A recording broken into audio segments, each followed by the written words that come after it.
Welcome back here on Prime Morning. We're getting to the world of trends, and we'll start off with something from Adwoa Safo. Ghanaians blast Adwoa Safo for buying expensive Chevrolet instead of her father's Kantanka. Now, some Ghanaians on Instagram have questioned the Member of Parliament for Dome Kwabenya, Adwoa Safo, for buying a Chevrolet for her son and not her father's Kantanka. The commentators stress on why she didn't purchase a car that is made in Ghana, since the leaders keep preaching the citizens must buy goods produced here in Ghana. Now, the comments came after the MP trended on social media for buying luxurious car for her American-based son.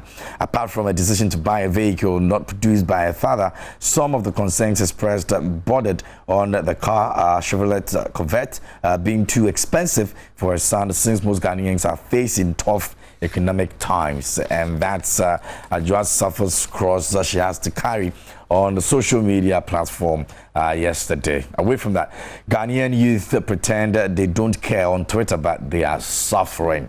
Now, talk about it. Ghanaian musician Mensa says young Ghanaians are doing everything possible to remain sane in the face of all the challenges in the country, but act as if they don't care on Twitter.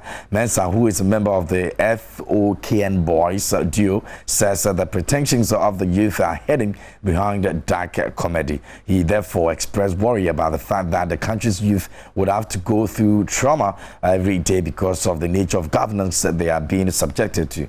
According to the multi-talented singer, this is what he sees when he scrolls down his Twitter feed. Now, he says, scrolling down my timeline, GH Twitter is really a hot spot of young people barely enduring the trauma every day: poverty, health issues, flooded homes, death, unemployment, disappointment, and money-related heartbreak. Now, all hidden behind dark humor and adonkerism, but we did suffer. And that's Mensa speaking to the youth of Ghana and asking us that we should be real with ourselves and not form on Twitter and go hungry behind closed doors.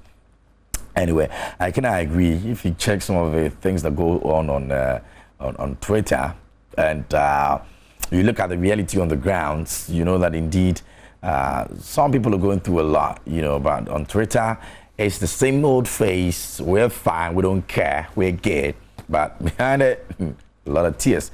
So yeah, we should be looking at that. We should really be looking at that.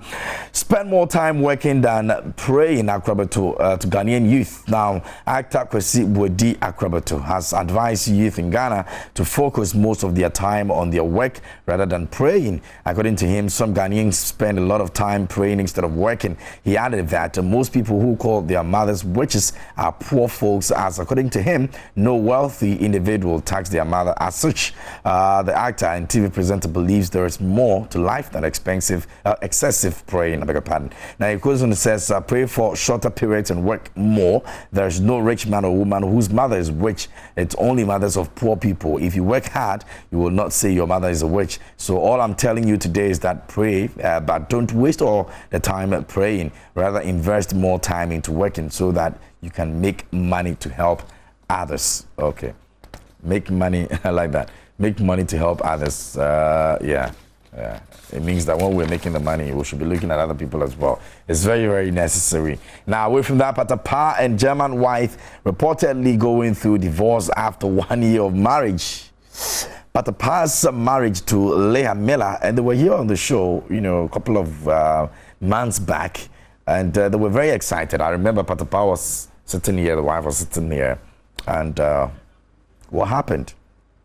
Patapa's marriage is actually one of the marriages that a lot of people were looking for to very, long term in terms of they being together and all of that. So I'm a bit worried about this. Now, according to speculations, the couple has separated and going through a divorce. The lovebirds tied the knot a little over a year in Sreju, and it was a beautiful wedding ceremony. So really, I don't get this. Now, Patapa started dating Leah in early 2019 after his infamous Europe tour, and the two of them got married.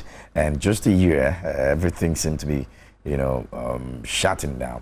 But I mean, if anybody knows Patapa, a counselor or something, and they can salvage this, they should really try hard and bring the two of them back again, because it's one of the marriages that a lot of us were very excited about, hoping that it's going to last for a very long time to come. So Patapa and the wife kindly, just get back together, try and sort things out, it's possible, all right? That's going to be in the world of trends this morning here on Prime Morning. Let's get